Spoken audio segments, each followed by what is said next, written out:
Go. Here we go. We're back. Try to explain what happened. I didn't go anywhere.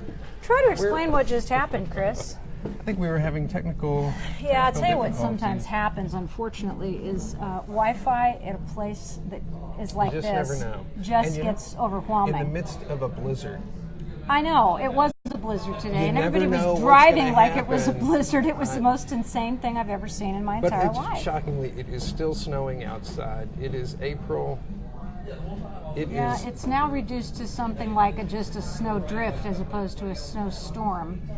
April 16th. This makes zero sense. But see, here's the thing. I love the snow. I love snow too. And I want it to snow more and more peculiar. and more. It is peculiar. There's absolutely no question about it. And you know what? I am going to make sure that you are squared up. There you go. Okay, here we go. Chris. Yes. I was thinking of something right before we lost our live feed, which was terrible because we had a lot of. I'm trying to remember. It's just a terrible thing. I'm trying to remember what I was thinking of, but I think what I was thinking about was the fact that, well, first of all, you have the most beautiful eyelashes that any boy should ever have, and it stinks because girls are supposed to get those eyelashes, and we just don't. I don't think eyelashes are gendered. Those have to do with Mary Lynn Hartman, I can guarantee you, creating you with the eyelashes. So that was really nice. And, so I'm teasing you now, but I can do that. This is your show. This is your show. This is your hour. The thing that I'm really excited about is the fact that you not only do a whole bunch of stuff to forward the causes that you support, but you are just as busy protecting the rights that you've already accomplished. And you just said it a few minutes ago, we haven't passed anything that has really harmed right. We're LGBTQ. not getting to work on the good stuff. Right. And so, but the thing that's just killing me right now is every moment that is spent defending things that have already gone before us is time taken away from what you really need to be working on, which is, obviously. And that's real talk there. Yeah, it is. Last year, or 2 years ago, one of our biggest challenges was making certain that Frankfort's Mayor Bill May kept his office, because you recall we passed fairness in Frankfort in 2013. Once we pass a fairness ordinance does not mean that it cannot come back up on the chopping block as it did in Henderson, which passed in 99 and repealed in 2002. Again, this year, during the general elections, I would say there probably, there are going to be some contested races in the counties, or in Jefferson County, Fayette, but I don't want folks to forget that they can send $20, $50, $100 to another race somewhere else in the state, and I don't want folks to forget that Kim Davis will be running this year as well. Can't wait! That's so exciting for re-election. But the Frankfort, that was a terrible thing to say, because she too has a right to her own opinion. I just feel but not a right to her not break the law, not a right to not do her job. That's exactly right. You can have your opinion all day long, but if it conflicts with your ability to do your job, taxpayers are paying you to do your job, and follow the law. That's right. So look, your mom's watching. Oh, that's great. Yeah, go ahead. Hi, Mom. So the Frankfort City Board of Commissioners, the Paducah Board of Commissioners, because Paducah just became our 9th city with fairness in Kentucky. Isn't that amazing? In January of this year, our only Western Kentucky city now. Again, Henderson was formerly, but that only lasted for 3 years, 99 to 2002.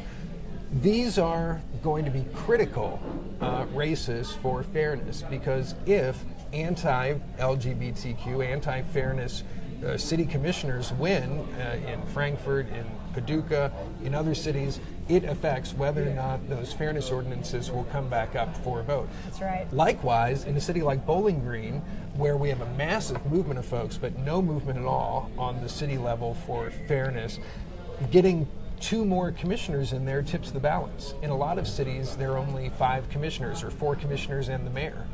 And so you're only talking about 3 votes necessary to win or lose on an issue.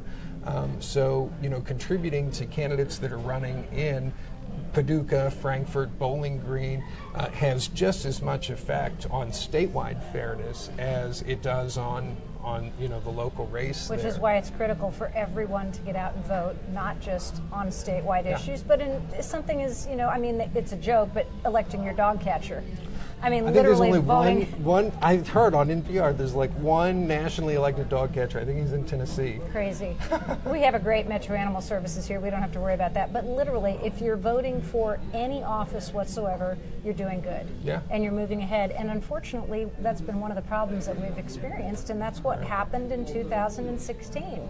Is that people became complacent, thinking that their candidate was a shoo-in, and it turned out that she wasn't at the last minute, and whether Russia was involved or not is not the point. I know you're talking about Jill Stein. I am talking about Jill Stein, exactly. But the point is that the participation in our government, which is what you encourage every time you walk out of the door, Sure. every time you go to Frankfurt, every time you do something on fairness at the steps of the courthouse or whatever, you're encouraging participation in government by example. Sure. And that's what I love about what you do, Chris, because thanks. you're welcome, because you make people, you just saw that comment, Well, that you're a hero in the community and because you exemplify participation. Well, and people are, again, getting more engaged. And I don't know if you saw today, I think Facebook is paying recompense for their participation in everything. Today it's all about voter registration in Kentucky, which is great and smart because you have until what day to register to vote in the primary in Kentucky? It is April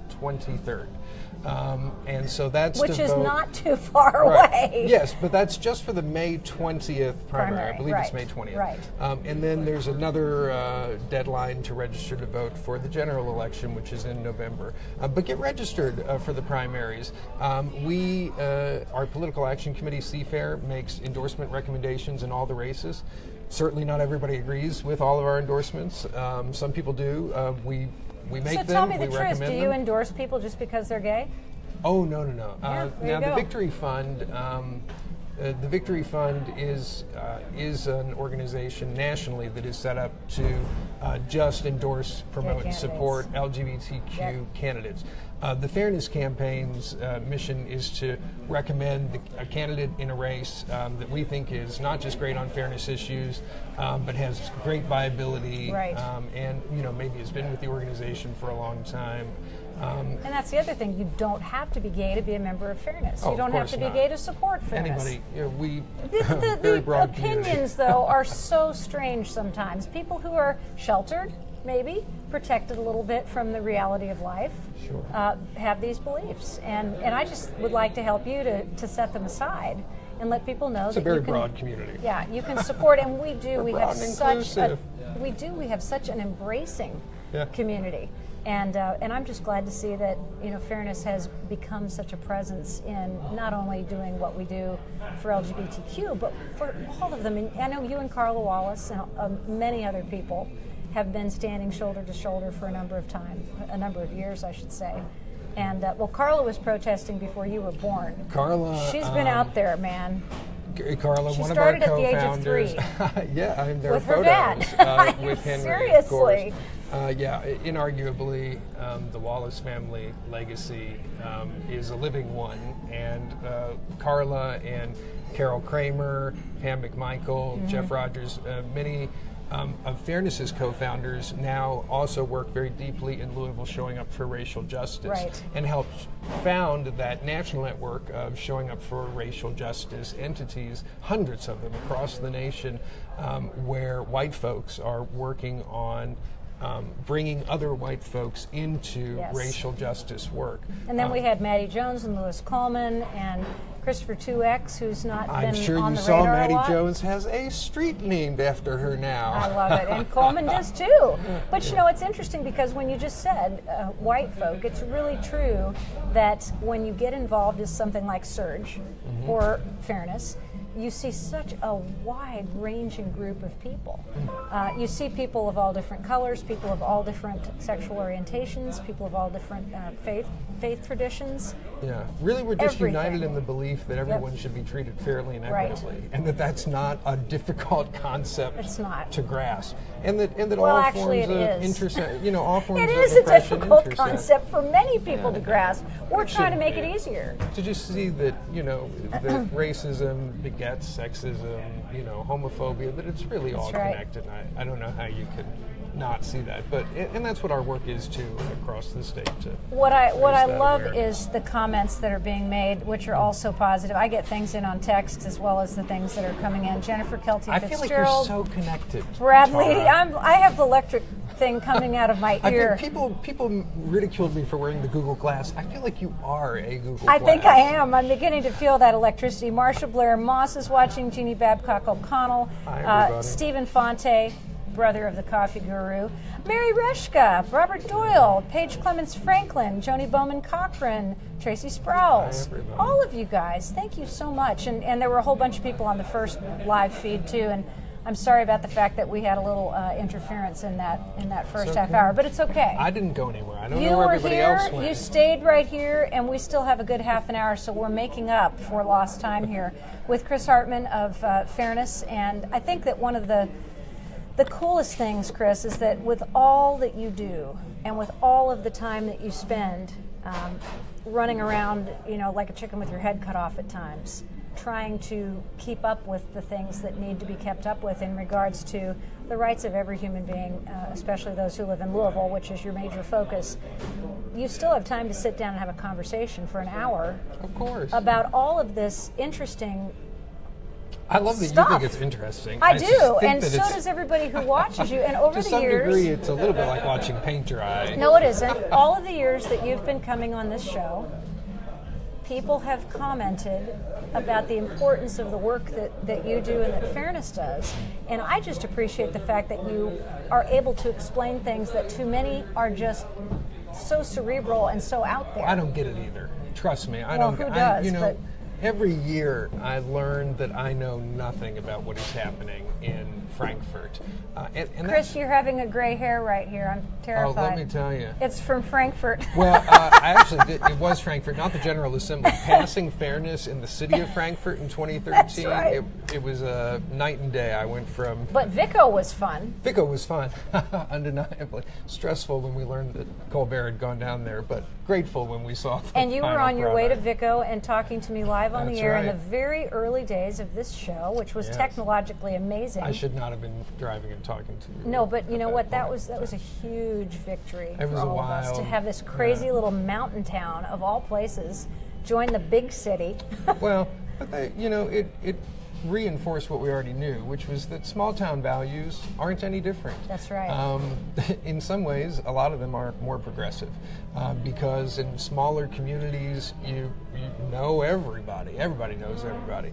And I mean, in a city like Louisville, you get some sense of that. But much smaller towns, there's a much stronger, deeper, more tight-knit sense of community.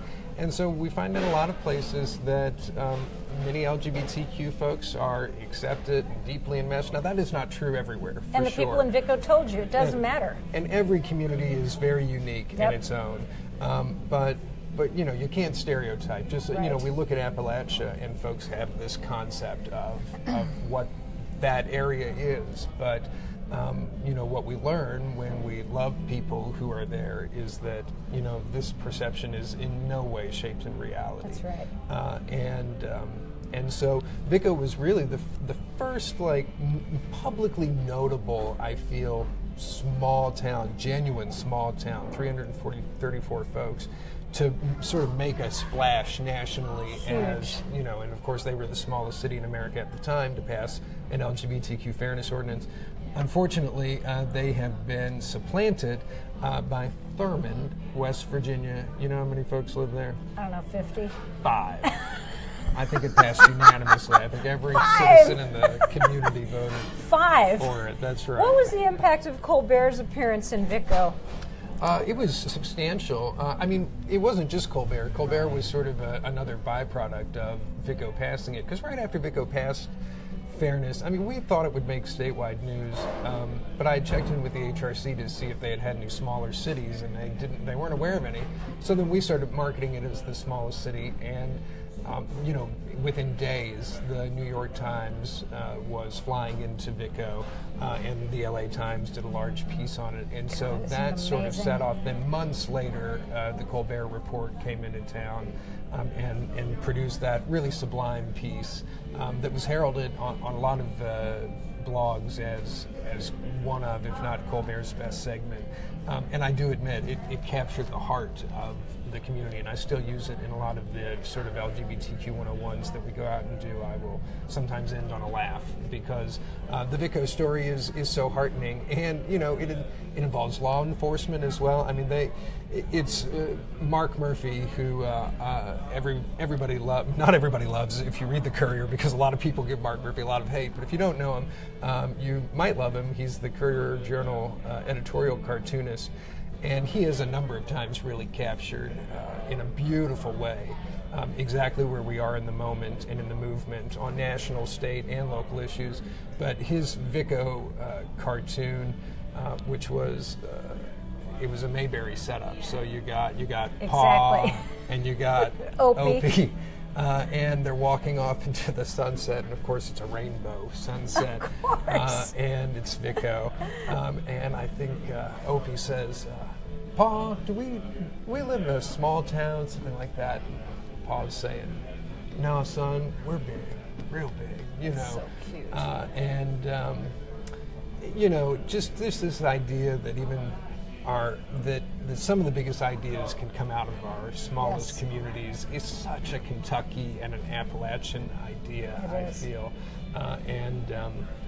So anyway, that's good work. So do you read the paper?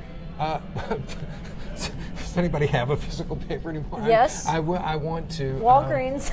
So I do pick up a copy every now and again, but of course I keep up with the Courier online. We have our online subscription. Do you ever read the Forum? Of course. There's a lot of stuff in the Forum. Well, that's where Mark Murphy gets all of his hate.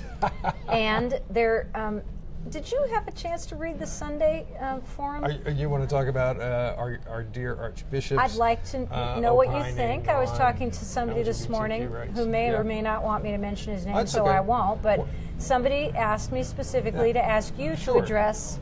Oh yeah, and there will be and I believe there will be a formal response. Explain what it was. A letter from the Archbishop to the Forum. Yeah, this is again no surprise. Sadly, in my first year of Fairness, I had the great displeasure of spending my Christmas holiday protesting the Archbishop, who at that time it had just come out, had given of his personal and the Archdiocese funds to the anti-marriage movement in Maine. That was in 2009.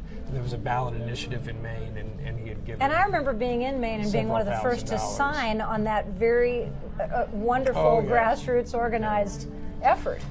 So that sparked a long series of back and forths in the media between the Fairness Campaign and the Archbishop, but then also. With Greg Burke, the local ousted scout leader. Love Greg. Archbishop Kurtz has been uncompromising and has made clear his position. At the very least, sometimes it is a benefit to know where your opposition is and that they are firm. Yes. So he has been immovable on this subject in many ways locally. But nationally, he's taken a leadership role as formerly, I don't think he is still the president of the U.S. Catholic Conference of Bishops. I don't think he's the president right now. He was, and they released many similar statements on gay marriage, on LGBTQ fairness protections, and that is what this is again. So I believe he's still serving sort of as the spokesperson for the Catholic Conference, at least on this issue, and they released a statement supporting the First Amendment Defense Act, which we would call a FADA legislation, F-A-D-A, First Amendment Defense Act. This is similar to the pastor protection bill that we had talked about earlier in the Kentucky General Assembly, House Bill 372. They all have sort of a similar feel to saying that really anybody, any business owner, any individual, should be able to deny services to LGBTQ people based on who they are, based on not wanting to participate in a marriage or whatever it is. But then also that opens the door to, if I'm holding hands in a restaurant, can I then be kicked out even in a place that has a fairness ordinance? I know. So does it count if two gay people of the opposite sex are holding hands in a restaurant? I think several people's minds just imploded. They did. So the I don't Archbishop's know. not watching. So this is nothing new from Archbishop Kurtz. He has said some of the most egregious things about LGBTQ people and their families, called LGBTQ families experiments at a point. Yes. Nothing surprising, nothing new here. We have called him to account on it many times. We have certainly worked to make certain that he knows that there is local displeasure with his actions. We have annually held a pilgrimage to the Cathedral of the Assumption, which began as sort of a protest action out of the Archbishop's inability to keep a promise, which was that after the 2009 donations were found out, and we protested over the Christmas holiday, Representative Jim Wayne, who's retiring this year, represents District 35, my home district, my parents' district. He sent an official missive to the Archbishop asking him to meet with us. And it took about 10 months, but we did finally sit down as a group of sort of concerned Catholics for Fairness. There were probably 8 or 9 of us, including Representative Wayne. We met at the Undercroft of St. Agnes Church with the Archbishop, who listened for 45 minutes or so. And then maybe 15 or 20 minutes we had of sort of discussion. And where we left it was with a request to see if he would support a statewide fairness law. Right. So again, just these basic discrimination principles. You shouldn't be fired from a job, be denied a place to live, be kicked out of a restaurant, etc. Which, for the many faults that he had, former Archbishop Kelly did support the Louisville Fairness Ordinance. Yes, he did. But Archbishop Kurtz had been silent to that point. He finally sat down with us. We asked him to consider supporting the Fairness Ordinance. He said that he would respond in some way. And then he never did. He really never did give any sort of response. We followed up repeatedly. Representative Wayne wrote letters. We requested some type of response, even if it was, no, I'm not going to support it. We didn't get anything. So then that led to the pilgrimages to the Cathedral of the Assumption, which have happened for 7 years now, which is like, because for 7 years we've been going every year in hopes to just let the Archbishop know. And what is interesting is that this year he did respond to the people. We always have folks fill out a contact card and drop it in the collection plate at Mass after we do the pilgrimage. And this year he sent a letter to everyone, a form letter, and he went in hard on exactly sort of what he said in the First Amendment Defense Act statement, which is just that the church recognizes marriage as being between one man and one woman. It, recognizes and wants there to be a right to, acknowledge that belief in whatever way is publicly, they can publicly, and that includes potentially opening the door for discrimination in public accommodations, even in places where we have fairness protections like Louisville. And a lot of people have, basically been mistaken about the fact that the Pope has not endorsed gay marriage by any stretch of the imagination, but he has made several strong statements there have been some about not judging. Yeah, absolutely. And they're not dripping in oil, but they've got a little. But there's something, and I think what is nice about the fact that the Pope has been verbal about saying is, judge not, yeah. Who am I to lest judge? ye be judged. And the fact of the matter is, he's encouraging people to love one another, and not to come out with the fires of hell in your hand. And I think that's something we can all learn from. The overtures of this Pope leaps and bounds above Pope Benedict. Well, above all the former popes. I mean, John Paul was great too in many ways, but he didn't do what Pope Francis is doing.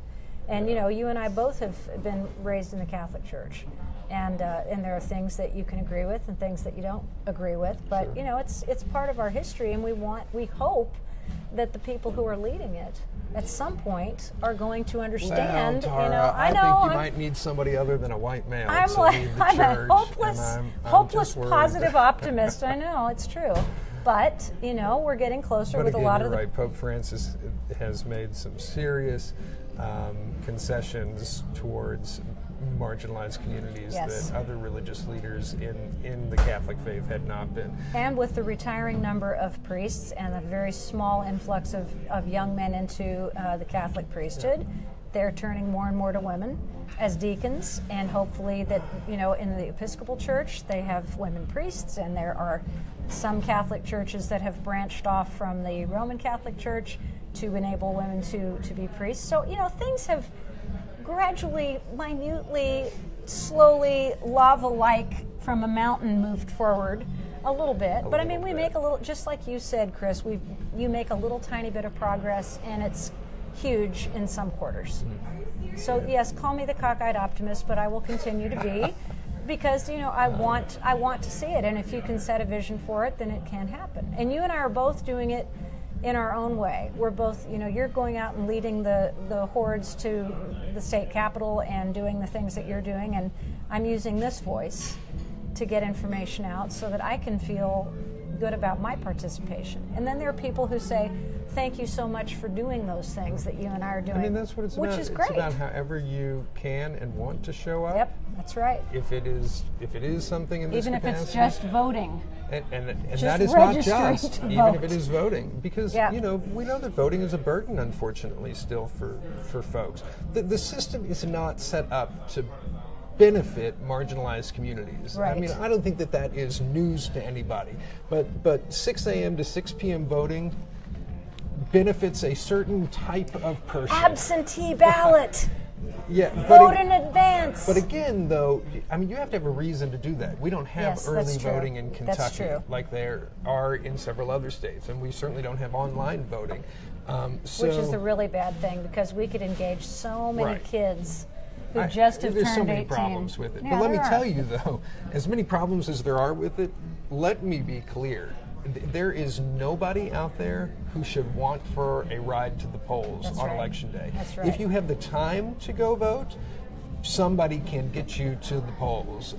You can contact Fairness, and we'll, share everybody that is providing rides to the polls. But there are many groups, including the parties, likely both parties, or whichever party you're a member of, probably has their own ride to the polls organized. But again, the problem is having the time to do it. That's right. Some people just cannot carve out that time. Ellen Elizabeth Jones says, show up, shine, and share. I like that. Sparkle fingers. That's pretty good. Thanks, Sloan Singleton. You're watching. Scott Smizer's watching. Rita O'Hearn-Smith, Ricky Wayne Burks, Fred Schlemer, Ian Bottomley. I feel like I'm on the KUT. I love this. Oh, the challenge, the telethon. Are we going to flash to a clip of Celtic We will Woman give for you a this moment? happy cup right here if you will give Chris Hartman a donation. I used to do those. I tell you, I want to see some Celtic Woman. I want to see the stage, the 25th anniversary and the 10th anniversary of Les Miserables. That's where. Did you go? We did go. Sadly. Oh my God! I'm I so love mad. that show. We were literally 1 minute late, and by heavens, I didn't know. I didn't know that this show had a hold. So.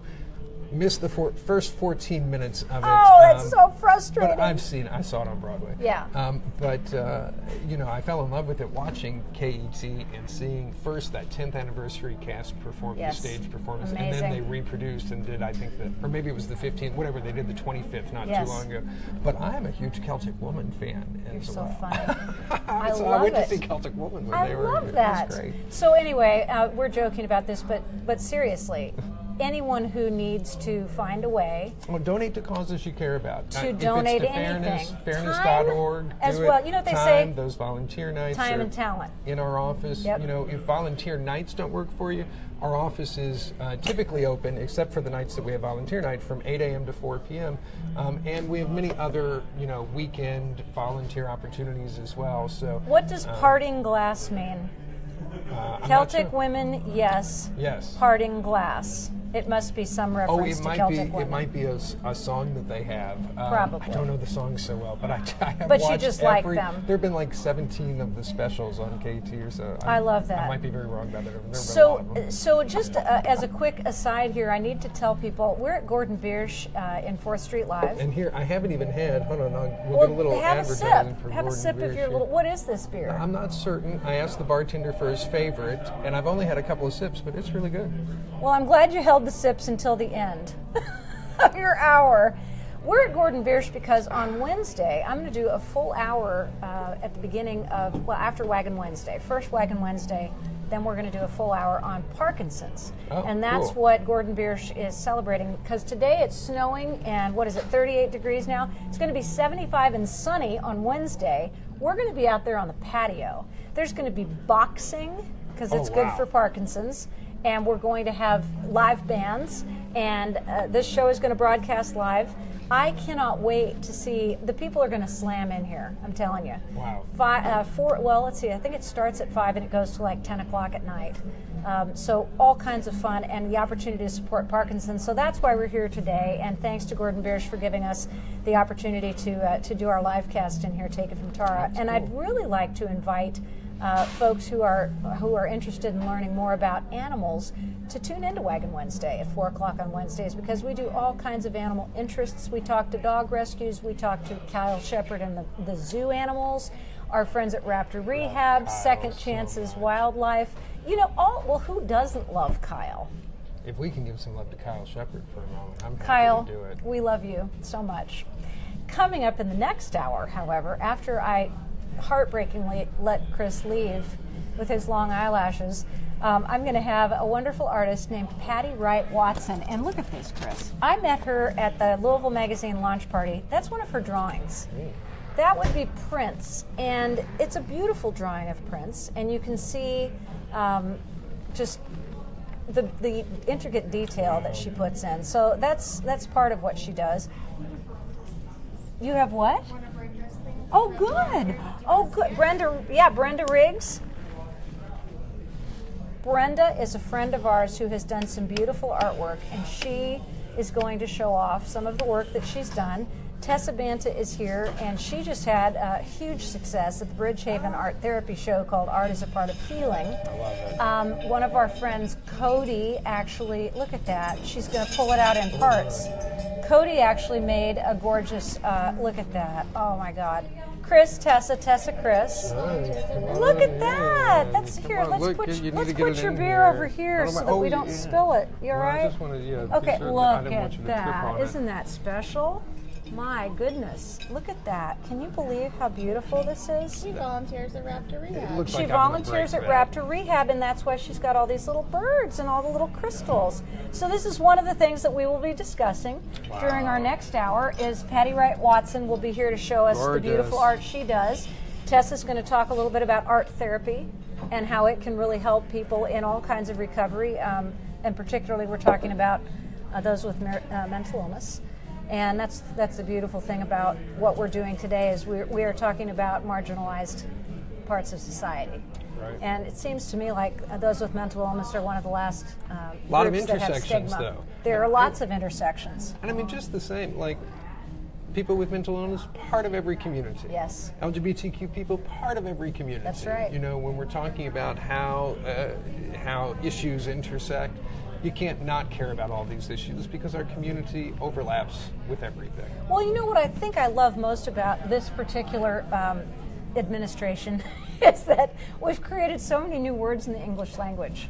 We have impactful, which was rarely used before. We have intersectional. Let's see, what else do we have? Fake news, obviously, alternative facts.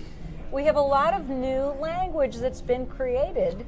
I've heard of and I love it. Science. I know.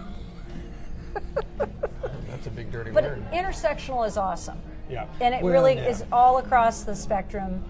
bringing everybody together, and you bring a lot of people together, and I, for one, really appreciate that. Well, thank you. And we've got a few minutes left, and I'm going to give you the opportunity to say anything you want to, except I have to ask you a question. Oh, please ask it. Talk to me a little bit about the gun violence and school safety, because I know you've been in touch with the kids, and I would really like to. The kids? Which kids? Well, the kids who are out protesting. Not necessarily. I walked in front of that group of kids who came down. I heard it was quite dramatic. And it was spectacular, and it was inspiring, and it was frightening all at the same time. Yeah. Because I literally was walking next to the golf cart that was at the beginning of the March for Our Lives, and they had to tell them to slow down. Sure. Because they were so ramped up and so ready to go. Well, this is the kind of necessary and impatient activism that also pushes things forward.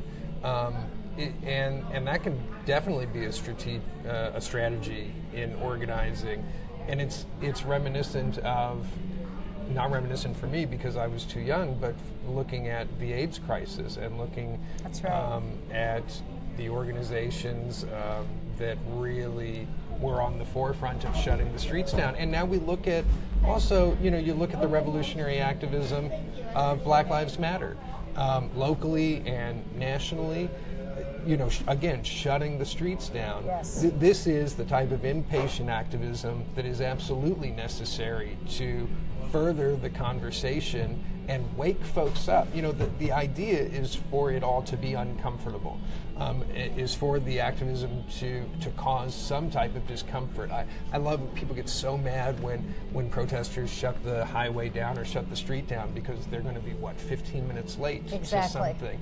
But that is the perfect representation of folks are losing their lives, and it is urgent, and yet, you are so mad about the loss of 15 minutes to your life that you can't even imagine yourself in someone else's shoes to see where someone from another community is coming from. When every person of color, when every black person tells you that they have had some type of racial profiling experience, it's not made up, and it's not a lie. And I can tell you that I was walking in front of the crowd of kids backwards doing a live cast, and it was amazing. Of course, Congressman Yarmouth was there, Congressman Awesome, I should say. Our mayor was there, and a lot of other officials. But I had an interesting experience the other day, and I think you would agree with me.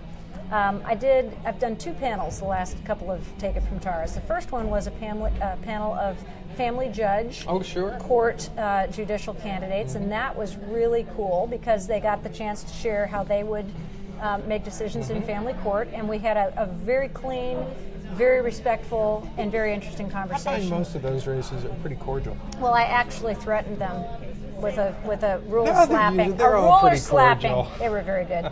And then the second thing was I had a conversation on homelessness, which started with My Dog Eats First, and then the night before this happened, it just kind of morphed into a 5 or 6 person panel on homelessness. And it made such an impact on people. We've got like 1.7 thousand views on that 2-hour show. Yeah. And I also went to Black Achievers on Saturday at the 10th and Chestnut YMCA, and here are all these young African-American kids in high school coming in to learn about what it's like to grow up and be an adult in this world. And I met Tanisha Hickerson, who is a judge candidate who I just fell in love with immediately. And Erica Lee Williams is a mentor, and she was talking about the number of black women judges and candidates, following in Sadiqa Rumble's footsteps. Right. So, I feel like the groups that have been shoved to the side are finally have made enough noise to be heard, and it really is due to this political environment. Well, and I'll say the bench in Jefferson County for a while has been fairly gender balanced. And the Fairness Campaign, founded its political action committee in 1992 and focused quite a bit on judicial races, especially in the early years. And I think it's been a success to all groups in Louisville, and there are so many different political committees and groups that have worked to make certain that women and folks from marginalized communities are being represented in the enforcement of our laws, because that's the only way that they will ever be equitably applied. Do you have anything you want to wrap up with in 2 minutes? No. Yes, go ahead. Well, no, I'm happy to be here. Have a sip of beer. I've had several sips of it. I'm not going to have too many because I am getting ready to drive to Frankfurt. Yeah, so you definitely want to give that to Tessa. only a couple more sips there. Tessa and Patty are sitting over there waiting to share the rest of his they want beer. that. But She's like, yeah, that sounds good. Go ahead, Chris, please. I'll just say, if folks know anyone in a city around Kentucky that doesn't have a fairness ordinance yet, and they want to try to start one, and folks have family that they think is supportive somewhere else that doesn't have fairness, we've only got the 9 cities. Louisville, Lexington, Covington were the first 3. Then we pick back up with Vico, Frankfurt, Moorhead, then Danville, Midway, and then again Paducah. So that's only 9. Amazing. So anywhere else, city, Out of how many county, cities do we have? Oh well, Lord, And 120 counties? 120 counties is still Do insurmountable. you know what I learned why we have 120 counties? So that you could horse Yep. rides. So you could ride your distance. horse from one county seat to the the other county in a seat. day. I didn't know that. I'm grateful for it still. I was Miss Louisville and I did not know that. Oh, what? Isn't that sad? They didn't ask you that? Those are the questions that you're supposed to know the answers to. Well, I'll toast to that being a new Miss Louisville question. Thank you. That in is the a future. new Miss America pageant question. And Glinda